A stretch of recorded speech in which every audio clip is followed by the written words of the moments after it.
What is the proper relationship, what should be the proper relationship between a chairman of the Fed and a president of the United States? Well, first of all, the Federal Reserve is an independent agency, and that means basically that there is no other agency of government which can overrule actions that we take. So long as that is in place and there is no evidence that the administration or the Congress or anybody else is requesting that we do things other than what we think is the appropriate thing, then what the relationships are don't frankly matter. Notice what Greenspan is saying. Greenspan is saying the Federal Reserve is beyond the law. And in reality, they are in practice beyond the law. Nobody, as far as I know, has ever audited the Federal Reserve. One of the first things we ought to do when we nationalize the Fed is go in there and find out the audit. Who stole money? Who engaged in corruption? There's a whole series of people going back to Volcker, to Greenspan, to Bernanke, and so forth. Think of the arrogance of private group of banks that have bankrupted the nation by design so they can repo the country. A private group of banks that loaned us our own money back are telling us they're above the law. You are not above the law, criminals. No one is above the law. No one is above the law, and the private Federal Reserve sure as hell isn't either. Since the founding of the Federal Reserve back under Woodrow Wilson, the Federal Reserve has struck out 3 times. They didn't stop the crash of 1929. They didn't stop the banking panic of 1932, 1933. And now they are the cause of the derivatives crisis because they're the ones who inflicted derivatives on the world with Alan Greenspan. Instead of our economy being about goods and services and real products and manufacturing, it's all about these guys, the private Federal Reserve that masquerades as a government entity who controls the issuance of currency and credit. They're the ones that have cut off the liquidity in the market. They told us have a debt-based economy. Then they cut it off once they get us under their thumb and implode the economy so they can consolidate it. And that's what they're doing right now. I mean, it's in their own documents, it's in their own statements. They claim, give us unlimited power, give us trillions of dollars with the Baker bailout bill that's already $5 trillion, not $850 billion as they say. And we'll get the economy going, but they're hoarding the money and buying up other banks that aren't part of the Federal Reserve, buying up insurance companies, buying up roads, infrastructures, media empires, defense contractors.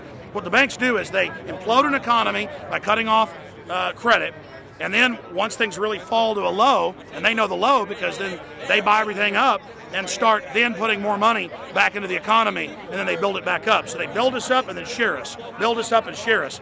And they're getting ready. All over the world, they're always shearing some country, imploding it. Comes out in their own IMF and World Bank documents. That's just the foreign arm of the same cartel. And these are the people who claim to be the saviors of the economy, the people who have created every important crisis in the past 100 years, the Federal Reserve. So it's illegal, it's unconstitutional, and it's a failure. And I think the failure is what everybody can see right now. Yeah, what they do is they make you think Clinton's evil in running things. Then, oh, Bush will save us. And then, oh, Bush was evil. Now we'll be saved by Barack Obama, but he's just a puppet. But as we get deeper into this phase, when they implode the economy, they have all the money and all the control. But they also like to pose as the savior. So Obama is meant to be the savior during the Depression, and he'll save us with a 1 million person, he said, is bigger than our military, domestic spy force, a 3 million person environmental spy force. So giving people these jobs to be government bureaucrats and spies to go out and manage the other 290-something million Americans. And so this is classical fascism. The communists also do it. Any vertically integrated command and control authoritarian system does this. So they're openly following what the same group of banks did in Germany, Russia. It's in the Communist Manifesto to have a private central bank because the private central bankers actually wrote the ideas that they had Marx and Engels put out. People go, well, why would the banks want communism? It doesn't exist. They rape us, they consolidate us, they put us into work brigades, they make us slaves, and they say it's a people's paradise. Look at it, boy, you're really doing good. And then they transfer all the wealth of the nation offshore. The globalists are outside all the nations. That gives them safety, and they play countries off against each other. And so that's what we're facing and dealing with. And so they're bringing in classical, hardcore tyranny in the U.S. But we have the internet. We've grown our numbers. The alternative media has exploded. That's why they're trying to move in to shut down and regulate and tax the web. But it's too late for them. They're playing in the 19th century, 20th century rules. It's 21st century, the century of resistance to tyranny. And so it's going to be one hell of a fight with the people and free humanity on one side and the New World Order on the other. And every one of you out there counts, needs to be involved in this fight like nothing you've been involved with before, because this is life and death. Everything depends on exposing these people. Everything depends on showing the people that this is the New World Order, this is the criminals. We're dealing with the king rats here, the people that are carrying out tyranny worldwide. And either they fall or we fall. Either worldwide darkness and a new age of tyranny and oppression and with a scientific overlay, or a new age of liberty and freedom and a new renaissance. The choice is the people's out there. Okay, we can tell you what's going on. You can check it out for yourself and find out it's true. But don't wait. Investigate now. Get involved now. Go out there and reach out now. We don't have time. If you're looking for the solution, look in the mirror.